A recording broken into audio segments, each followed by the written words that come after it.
Thank you very much, Dr. Allison. I appreciate your introduction very much. I'm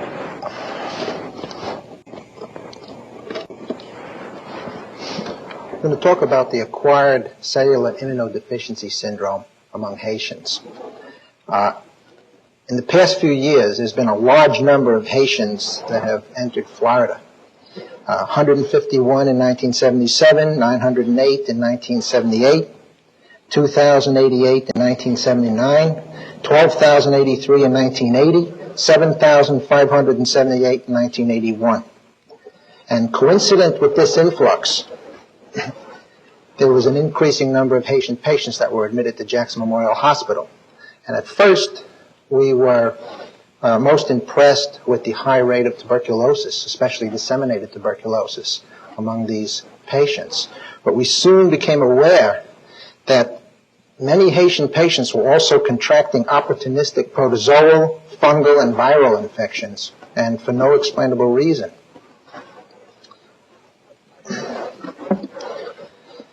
The opportunistic infections, the protozoal infections, included pneumocystis carinii pneumonia, toxoplasmosis encephalitis, chronic enteric isospora.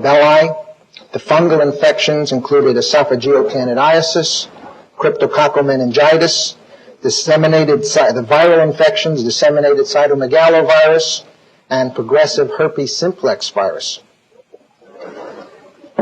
Now, the fascinating thing about this was that there was no explainable reason for these opportunistic infections. We're used to seeing these infections in patients that have cancer, who are on chemotherapy, transplant patients on steroids.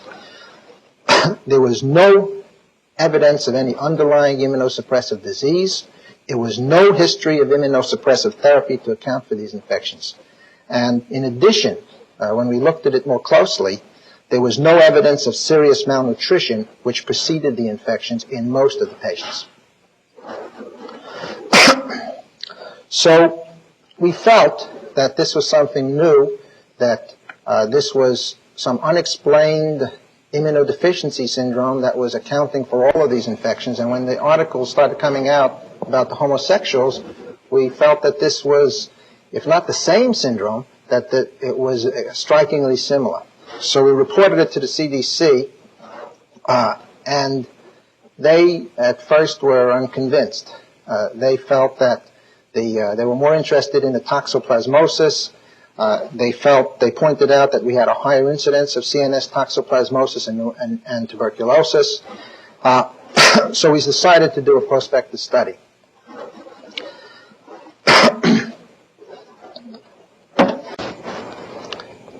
Now, all Haitian patients that were admitted to Jackson Memorial Hospital from January 82 to June 20th, 82, were evaluated by a member of our study team. And the criteria for inclusion in the study was a biopsy or culture-proven opportunistic infection or biopsy-proven Kaposi sarcoma, plus no clinical or pathological evidence of underlying immunosuppressive disease or a history of immunosuppressive therapy. And we identified during this time period 11 Haitians who met the criteria. All of them were heterosexual, and none of them were IV drug abusers. We also wanted to look at the cases that we had missed retrospectively. So before we go into that, the prospective study, what we did a history and physical examination by a member of the study team, which was recorded on a protocol form, and that is in part of your handout. We did a nutritional evaluation by the dietary department. We did routine laboratory studies at Jackson Memorial Hospital, and we convinced the CDC to support us with immunologic, serologic, virologic, and HLA studies. We got an age and sex match healthy Haitian control for the patients, which also included the same history on the same protocol form, the same immunologic studies, and serologic tests.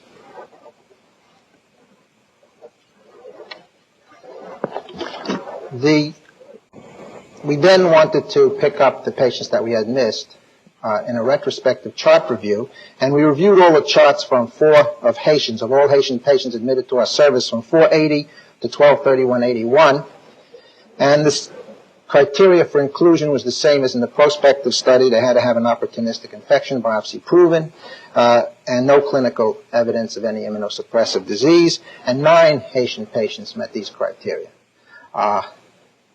Retrospectively, it was too much to expect of house staff to record that the patient is not homosexual, and 8 of these patients had died, and one of them was lost to follow-up. We contacted the families of 2, and they said that both were not homosexual or IV drug abusers.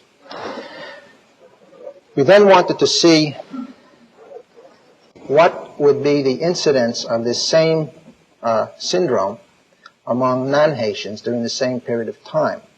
So we reviewed the charts of all the non-Haitians who had the same coded diagnosis that we had originally identified in the Haitian patients, that Kaposi sarcoma, pneumocystis carinii pneumonia, toxoplasmosis encephalitis, isosporabella infection, chronic, candida esophagitis, cryptococcal infection, disseminated CMV, disseminated herpes, progressive herpes, simplex virus. All non-Haitians that had a coded diagnosis for these diagnoses were chosen and reviewed. And they also had to have no underlying immunosuppressive disease and no immunosuppressive therapy.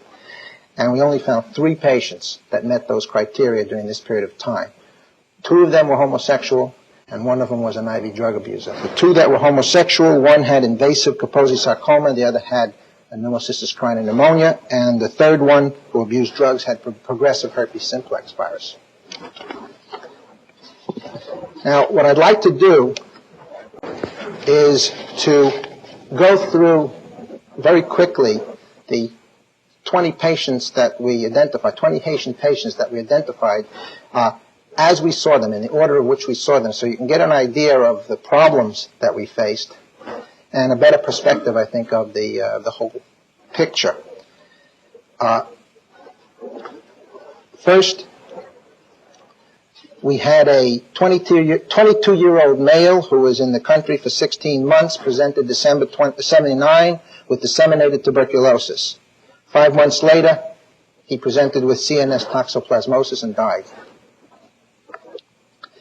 Then a 35-year-old male in the country for 48 months, presented to us September 80 with genital herpes viral infection, oral thrust, pneumocystis carinii pneumonia, and died. A 42-year-old male, 30 months in the country, presented February 81 with disseminated cytomegalovirus and cytomegalovirus esophagitis and died.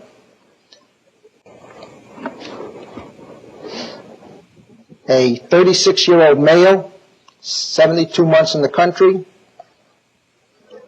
presented with oral thrush, CNS toxoplasmosis, pulmonary M. kansasii infection, isosporabella infection, died. A 25-year-old male presented May 81 with Kaposi sarcoma, wildly invasive, involving the skin, lymph nodes, and viscera. A 26-year-old female, 16 months in the country, June 81, presented with disseminated tuberculosis, December 81, presented with CNS toxoplasmosis and died. A 27-year-old male, 7 months in the country, July 81, presented with oral thrush, miliary tuberculosis, cryptococcal meningitis, and died. Another patient with esophageal candidiasis, pulmonary infiltrates unexplained, Giardia lamblia infection, we lost him to follow-up. And that was our retrospective patients, which led us into the prospective study. And prospectively,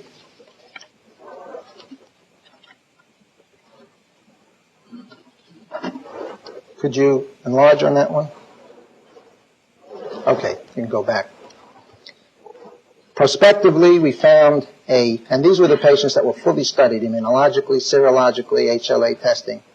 A 25-year-old male, 42 months in the country, December 80, presented with cryptococcal meningitis, cryptococcemia. A year later comes in with esophageal candidiasis, and 3 months after that comes in with pneumocystis carinii pneumonia. Treated successfully, and we're following in clinic. A 22-year-old male, 24 months in the country, October 81, he presents with pulmonary tuberculosis. 3 months later, he comes back with CNS toxoplasmosis. A month after that, comes back with esophageal candidiasis. A month after that, comes back with cryptococcal meningitis. And 2 months after that, comes back with the recurrence of a CNS toxoplasmosis, severely neurologically impaired from his CNS toxoplasmosis, discharged to a nursing home, a CNS cripple.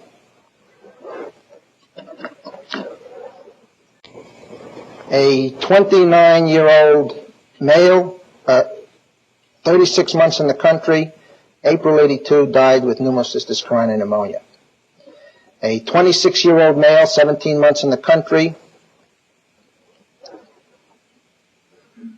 January 81, disseminated tuberculosis. April 82, cytomegalovirus esophagitis, pneumocystis carinii pneumonia, treated successfully. The patient is alive now and followed in our clinic. Well, I think you get the picture that these are severe opportunistic infections, multiple and recurrent. And I think that's the reason I wanted to go through the patients as we saw them. I think we'll go into a profile of these patients.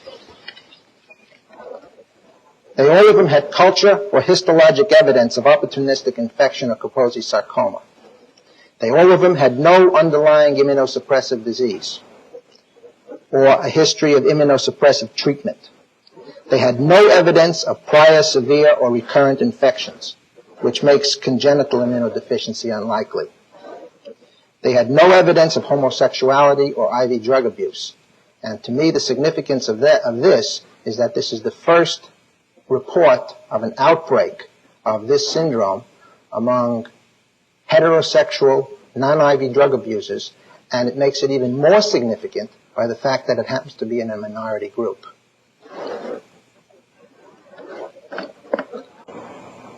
There were 17 men ranging in age from 22 to 42 years with a mean age of 28, and 3 women ages 22, 26, and 43 years. At first, we thought that the preponderance of men could be explained that 75% of Haitians that come to this country are men about the same age group. But then when we went to Haiti and found a whole bunch of other cases, also preponderance men of the same age group, I'm not totally convinced that that's the explanation. And whether this is they're really all homosexuals and they're not telling us, which is I think unlikely. Whether or not this is a sex-influenced disease, or perhaps these patients are in the venereal middle-aged men are most exposed perhaps to venereal disease, and this is the way it's spread. They were all born in provinces throughout Haiti, so it's unlikely that it came from a particular province in Haiti. They had no contact with each other. They didn't even know each other, so we don't feel that they spread it one to the other. The median duration of residency in the United States was 20.5 months, ranging from 1 month to 7 years. So it wasn't totally clear if they acquired this in the United States, in Miami, or in Haiti. And most of them used roots and herbs, and it's possible that some of them were immunosuppressive, but all of the controls also used roots and herbs, and it was hard to find out exactly what they were using. 4 practiced voodoo, but when we went into this, it was involved incantations, and there was no unusual sexual practices or use of blood products. 13 of the 20 patients had fever, malaise, or unintentional weight loss for 2 or more months before entering the hospital, and non-bloody diarrhea was also common. Disseminated tuberculosis preceded the opportunistic infections by 2 to 15 months in 7 of the 20 patients, and we think that it's possible that this could have been the first manifestation of their immunosuppressed state. Opportunistic infections, as you saw, were multiple in 14 of 20 patients, and they were recurrent in 4 patients and usually life-threatening. Now let's look at their laboratory studies. 20 of 20 had an increased SED rate, 19 of 20 had a mild to severe anemia.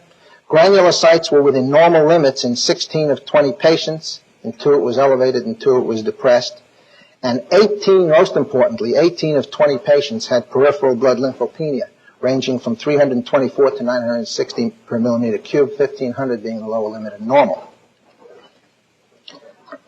Now, as I said, on the 11 prospective patients, we did further immunologic testing together with testing on controls. And in general, their B-cell numbers tended to be normal. 2 of them had slightly low B-cell counts, but the mean was clearly in the normal range. The total T cells were significantly depressed in all patients. The T helper cells were markedly depressed, over 10 to 15-fold in all patients, and the T suppressor cells tended to be low to normal in all of the patients. Low normal in all of the patients. A few had slightly low. Most of them were in the normal range. So therefore, the T helper to T suppressor ratio was markedly inverted, and this was the exact same pattern that was seen among the homosexuals. The blastogenic responses of the peripheral blood lymphocytes to at least 2 of the 3 mitogens that we used were low to absent in all of the patients, and the mitogens we used were phytohemagglutinin, concavalin A, and pokeweed. And blastogenic responses of peripheral blood lymphocytes to 5 antigens were absent in all patients. And the antigens used was Candida, tetanus, streptolysin O, herpes simplex virus, and cytomegalovirus. And all patients had a negative skin test to IPPD, mumps, Candida, and trichophyton. Now, there was a polyclonal hypergammaglobulinemia with elevation of IgG and IgA in the majority of the patients, and IgM was elevated in 4 patients. Immune complexes were elevated in all the patients. The tests on all of the controls were within normal limits in all patients. Now, how about the serology? We found that a positive FTA for syphilis and antibodies to hepatitis B, surface and core, were significantly more common in the patients than in the controls.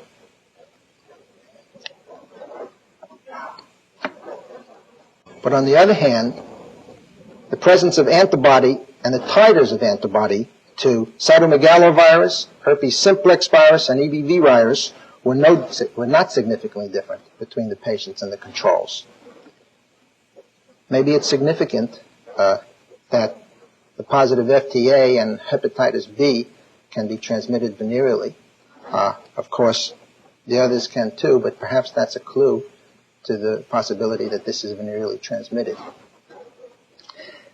The rate of positive antibody to toxoplasma was no different between the patients and the controls. Now, 4 of our prospective patients had active toxoplasmosis, and 3 of those 4 patients, 1 out of those 4 patients had an IgG immunofluorescent antibody less than 1 to 1,000, and 2 of those patients that had biopsy-proven CNS active toxoplasmosis with tachyzoites on the smear had negative IgM. So the serology was not always reliable in diagnosing this disease.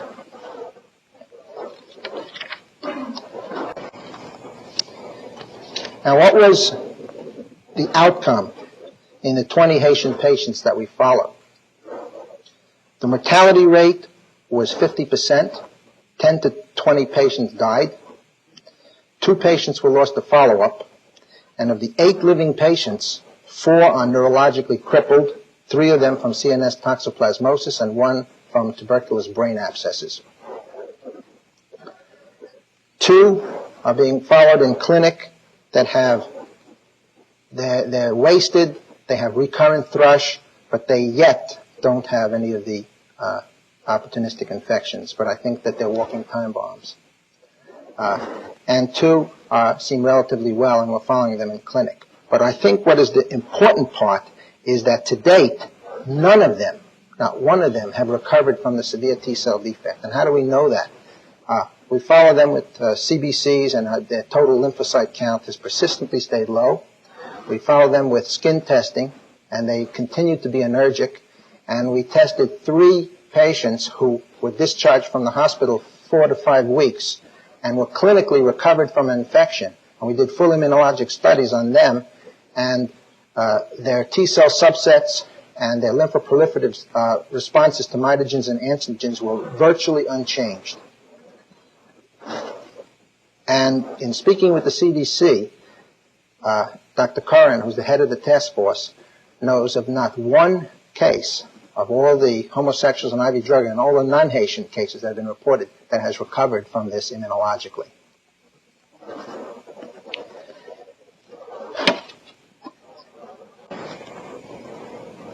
Now, how do we recognize the AIDS syndrome, acquired immunodeficiency syndrome? Well, first, you should have a higher index of suspicion when the patient is either Haitian, homosexual, an IV drug abuser, or hemophiliac.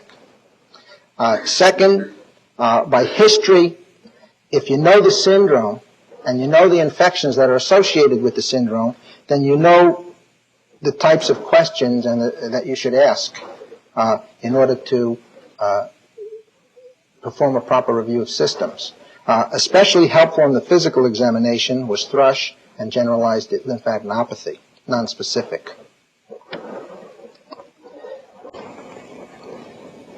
Just going on, there was peripheral lymphopenia, and skin test antigen in the laboratory was very helpful. And if the patient has an unexplainable opportunistic infection, such as the ones that I've spoken about, they probably have the syndrome.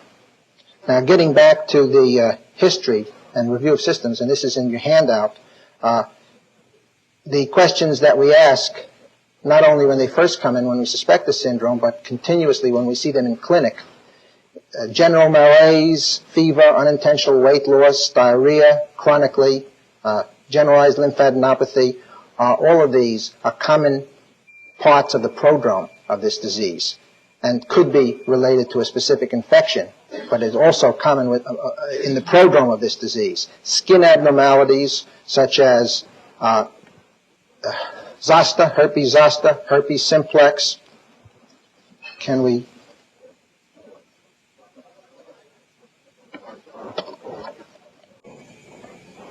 Thrush, as I said, was very important. Trouble swallowing is usually a manifestation of either cytomegalovirus esophagitis or candida esophagitis. Shortness of breath, cough, and sputum production, more often than not, in this subset of patients, ended up being either tuberculosis, viral pneumonias, or pneumocystis pneumonia.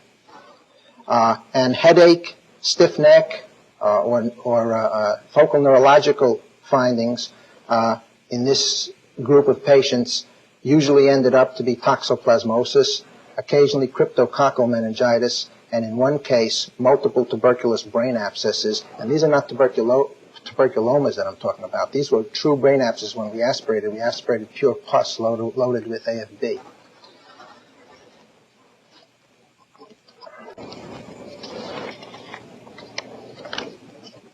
Now, what are the pitfalls? What mistakes did we make in managing these patients with the AIDS syndrome, acquired immunodeficiency? I think that the main mistake that you can make is not recognizing that the patient has severe, or appreciating that the patient has severe cellular immunodeficiency which persists. Because if you don't recognize that, then many of these mistakes naturally follow. You may not be aggressive enough diagnostically. So if a patient has an unexplained infiltrate on the chest X-ray and sputum is not diagnostic, you should promptly go to a lung biopsy. And more often than not, pneumocystis, tuberculosis, and viral pneumonias were what we found. And if the patient has unexplained headache or any neurological deficit, you have a very low threshold to get a CAT scan in these patients. And frequently what we found were ring-enhancing lesions on the CAT scan, and we shouldn't procrastinate. If you see that, you shouldn't be hesitant to do a brain biopsy. And frequently what we found in our first series of cases, toxoplasmosis, and then we became a little cocky and we said, well, these patients all have toxoplasmosis. A brain biopsy is pretty invasive. Let's let's just treat them empirically when we see this. The next patient, tuberculous brain abscess, failing on toxo medication. Then we did a brain biopsy, tuberculous brain abscess. And then we had 2 others that had cysticercosis, same ring-enhancing lesions of cysticercosis of the brain, which I don't think is part of the immunosuppressive syndrome. But so the message is then you have to, if you exhaust conventional diagnostic methods, you have to quickly and promptly go to get a biopsy to prove what these patients have so that you can treat them promptly and specifically. When we didn't treat these patients initially promptly, we didn't recognize the syndrome. You recognize that all of our retrospective patients, except one, died. And I think the reason that they died was that we didn't recognize the syndrome, we didn't treat them, we weren't aggressive enough diagnostically and therapeutically, and before we knew it, they were dead. Our prospective patients, we have many more that are living. The immune defect doesn't go away, but at least we can treat the infections.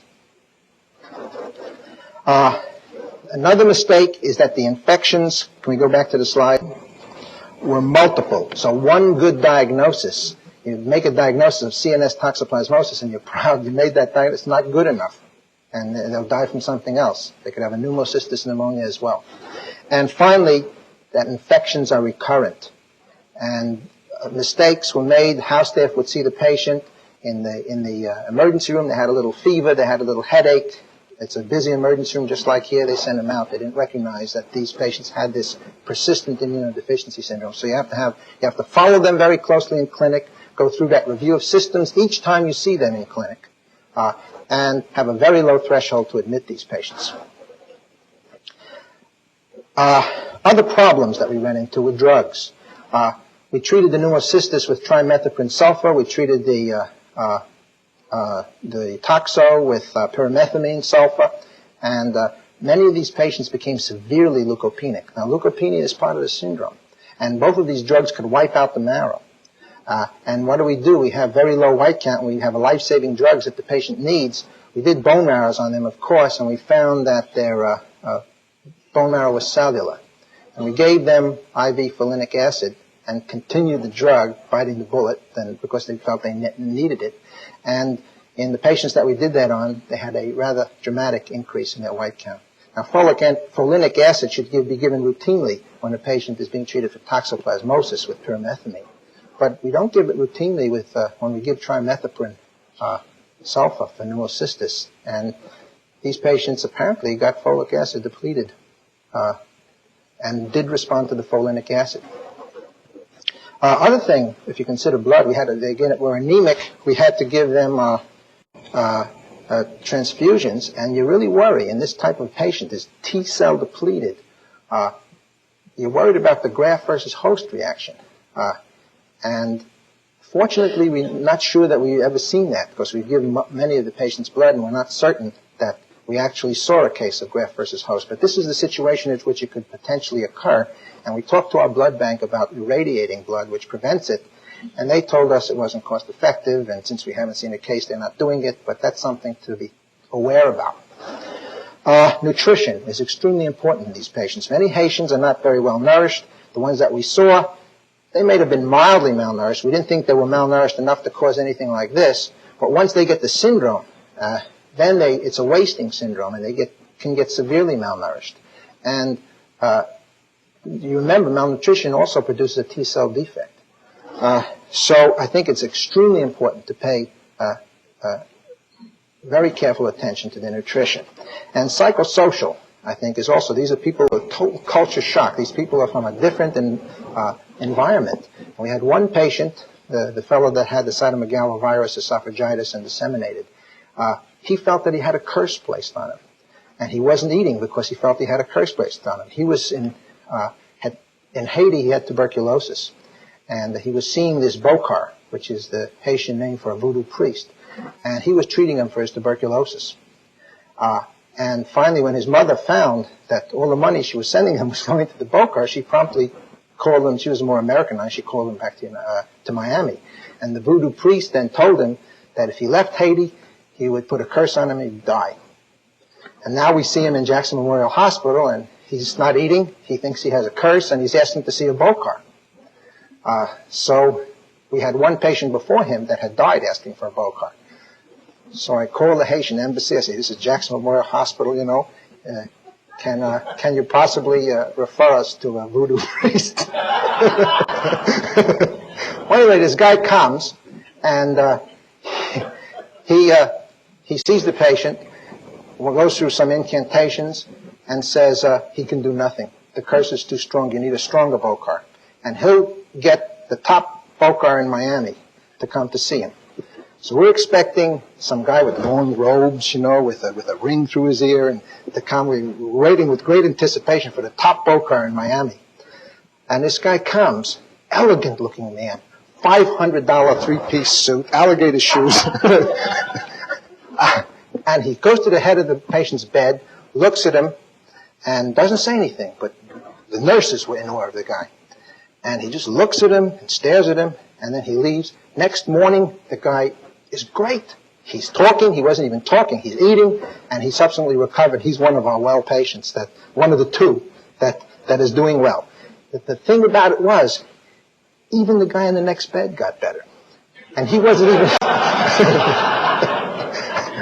and he wasn't even Haitian. So the psychosocial is very important.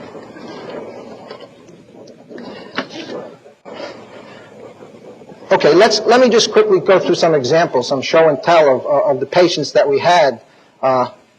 This is a patient that had toxoplasmosis brain abscess, and you can see the ring enhancing lesion. Here's another patient with multiple ring enhancing lesions, toxoplasmosis brain abscess. This is a patient with a toxoplasmosis brain abscess in the thalamus. Most of these were in the thalamus for some reason. This is I believe it's a Guiemza stain of a toxoplasmosis cyst loaded with tachyzoites. Again, from the brain. This is a immunoperoxidase stain, those black dots of the toxoplasmosis tachyzoites that have been released from the cyst, and this is the active form. It's important because an ordinary right H&E stain doesn't pick these things up very well. So it's important. The immunoperoxidase stain is probably the best way to pick it up.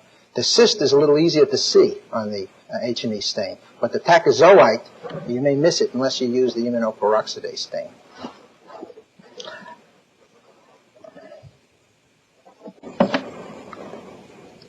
This is a esophagram of a patient that had CMV esophagitis, actually the patient that I told you about. And you can see his esophagus is irregular and ragged. And this is his endoscopy showing shallow ulcers. And this is a histology, a CMV ulcer of the esophagus. This is a patient that had candida esophagitis, endoscopy. This is a patient with pneumocystis pneumonia. And little black dots, GMS stain in the lung showing pneumocystis in the lung. And this is a bronchial washing brushing of a patient with pneumocystis. This is the string test that we diagnosed. We had 3 patients that had chronic enteric isosporabella infection, which is a protozoal intestinal infection, which is usually in man self-limited, and these patients had severe prolonged disease and recurrent culture of their isosporabella. And several of the patients we did not get a positive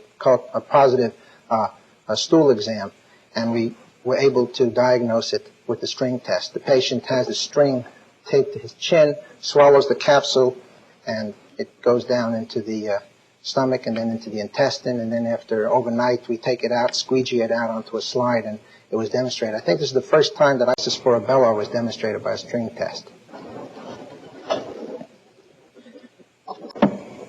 This is a patient with Kaposi sarcoma with tumor studding his bowel. And this is histologic slide just showing monotonous spindle-shaped cells of Kaposi sarcoma. So let's ask a few questions. What's the etiology of the AIDS syndrome in the Haitians.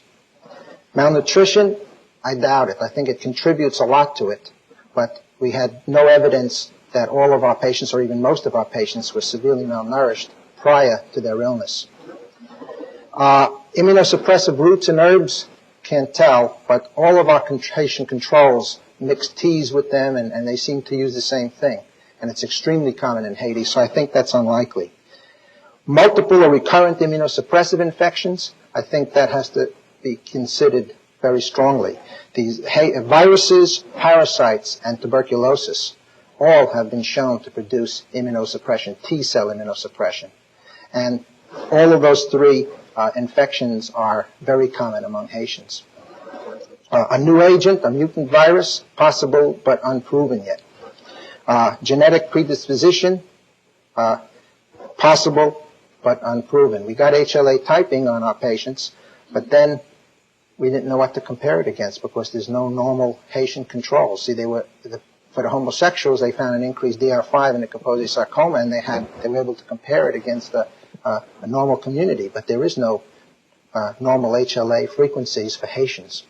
So this is data waiting for some other data to explain it.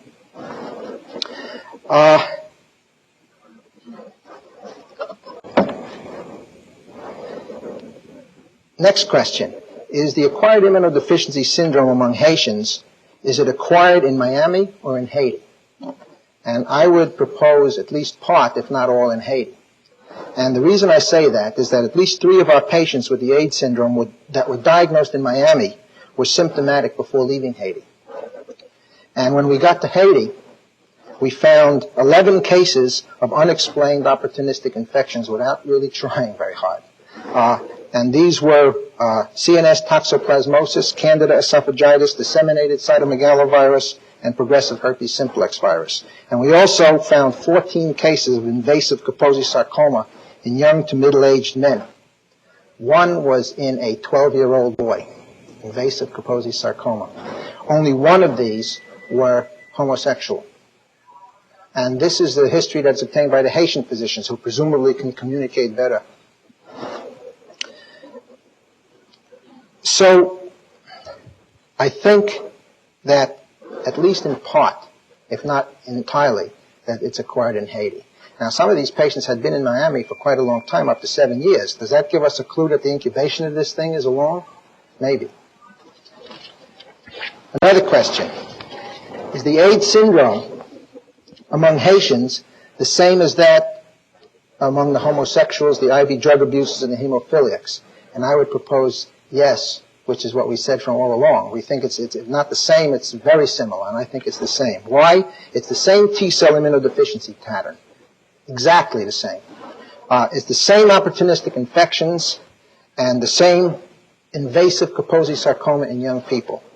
It's the same serological evidence of multiple DNA viral infections. Now, there's a higher rate of tuberculosis and CNS toxoplasmosis among the Haitian patients, the original CDC argument. But we've subsequently have data that the prevalence of tuberculosis infection among Haitians, positive skin test, is like 85%. And the prevalence of toxo infection, positive antibody, is 85% among Haitians, healthy Haitians. And this is far higher than you'd expect and has been documented in the homosexual population. So I think the reason we have a higher frequency of the tuberculosis and the toxo is because they're immunosuppressed and you get what's around. And they've been infected with toxo and TB, so they get it more frequently. Now, the Haitian patients were clearly not homosexuals or IV drug abusers, and that could be a clue. If we have 2 dissimilar groups and they have the same syndrome, what do they have in common? And if you can find what they have in common, that helps to give a further clue as to what the syndrome might be about. Well, what do they have in common? I think they have a high rate of venereally transmitted disease. And to my mind, that has to be perhaps the number one thing in common. But also, they have a high rate in both groups of fecal contamination, in the homosexuals through genitoanal and oral anal sexual contacts. And in the Haitians through unprotected water supplies. That's especially the Haitians that are residing in Haiti. When we went to Haiti, the squalor was unimaginable. We saw kids that were bathing in the gutter water, drinking the gutter water. The conditions are horribly crowded. So both groups are subject to multiple infections. So if this is a mutant virus, you'd expect the groups that are most exposed to come down with it first. Or if it's multiple infections that are immunosuppressing the patient, these are the groups that are exposed to multiple infections.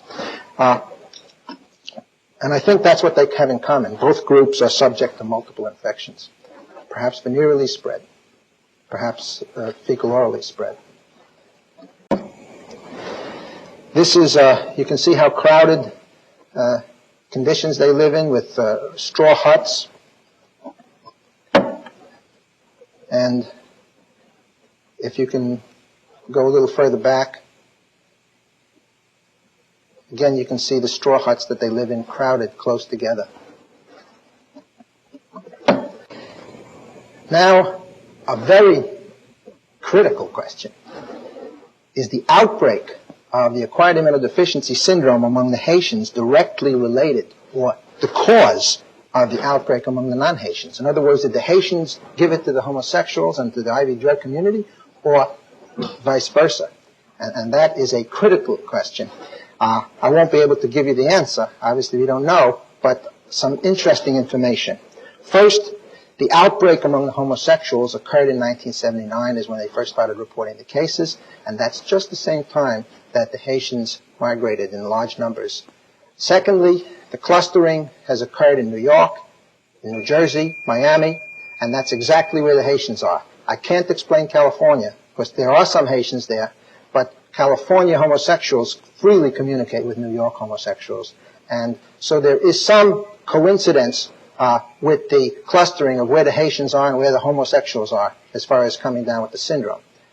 It's certainly not conclusive, but it's food for thought. Third, we have what the CDC calls the Haitian connection. And according to CDC, and this is the information from them, United States homosexuals frequently visit Haiti on sex trips. And they have 13 cases of 13 United States homosexuals who visited Haiti for the purpose of sex and subsequently contracted the syndrome. And one of them from Connecticut was, they say, virtually asexual in the United States and only had sex in Haiti.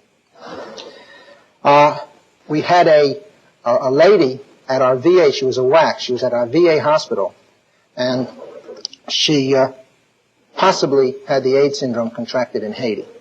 She had lived in Haiti for 17 years. She came back to the United States for a year and a half, and then she came into the VA hospital, and she died with pneumocystis carotidae pneumoniae, disseminated CMV, esophageal and bladder candidiasis, and at post had no underlying immunosuppressive disease, no tumor, and totally unexplained. And lo and behold, she had lived, we didn't even know that. And then when we found out she had been in Haiti for 17 years and had been in the United States for a year and a half, of course we got very excited. And finally, there was one case that was reported from Louisiana, a heterosexual. And the coincidence, I mean, is overwhelming. But this particular guy, this one case from Louisiana, happened to work transporting Haitians for migrant work in the United States and had multiple sexual contacts with Haitian girls. So, does it come from Haiti? I don't know, but when we came back, we reported our information to CDC. CDC has gone there and is continuing to pursue that possibility. A very practical question: is the acquired immunodeficiency syndrome contagious? Well, exposed health workers and laboratory personnel have not yet contracted the AIDS syndrome. There's no evidence to date that I know of intrafamilial spread. And few homosexual contacts get the syndrome. So this would be evidence that it's not highly contagious. But on the other hand, clustering of the acquired immunodeficiency syndrome occurs geographically, and it also occurs among susceptible minority groups who are also highly exposed to infections.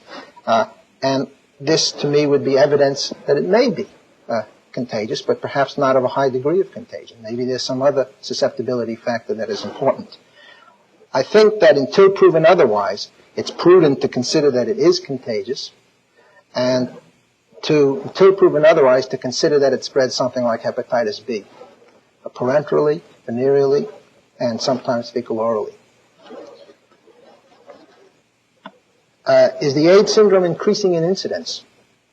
And it's hard to tell. I have in your handout, we have the number of cases by month for 1981, 6 months, and for 1982. And I think you can see, if you look by month, percentage of cases, it is increasing. Now, whether that's increasing because of more people are reporting it or because it's really increasing is hard to say, but it's certainly not going away. And finally, let's get an overview, and this is in your handout, of the whole syndrome. There's this is as of August 6th, and this comes from the CDC. There's 505 cases in the United States that were reported to CDC as of August 6, 1982.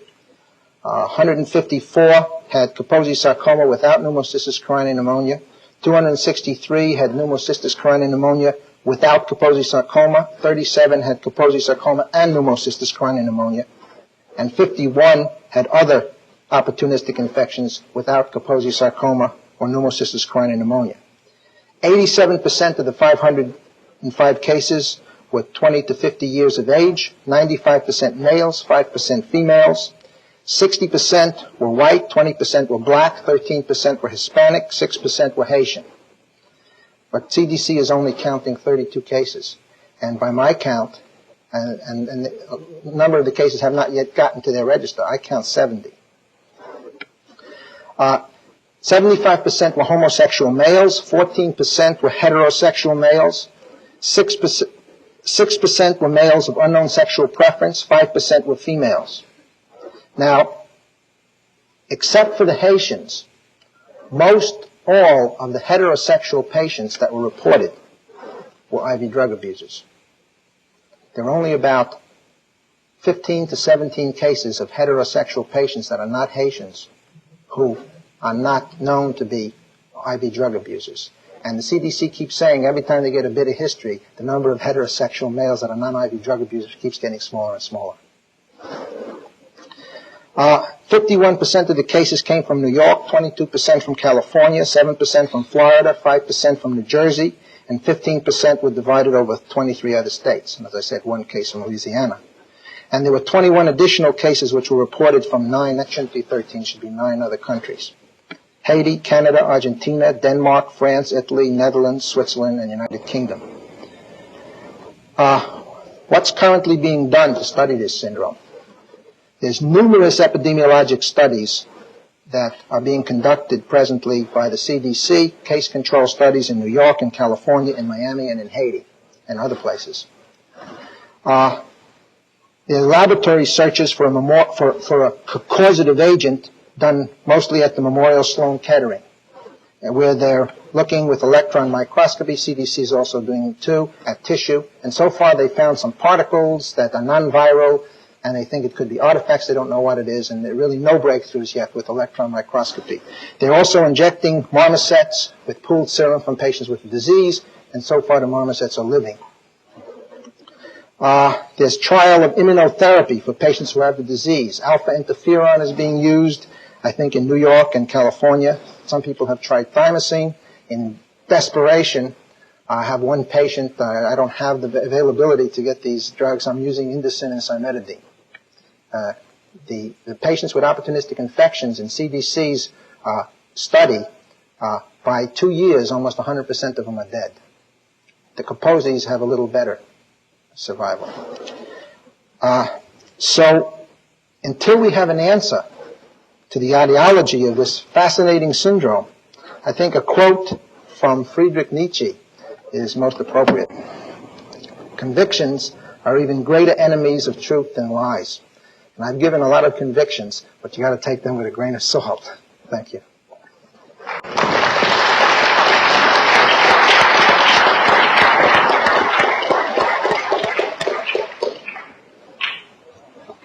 Well, that's a marvelous story. And I think you kept everybody right on the edge of their chair. And now you know why we were so sorry to see him go to Miami, why he was so successful in Lafayette. I'm sure there will be a lot of questions and comments about this, but I would point out that Dr. Pitchenik is going to give this at Grand Rounds at the University of Miami in 2 weeks. So on the 15th, if you want to repeat, you can go down there and catch this. It also will appear in the New England Journal very shortly, we hope. And so I think you're getting some very current stuff on a major problem. Are there any comments from the group that would be forthcoming?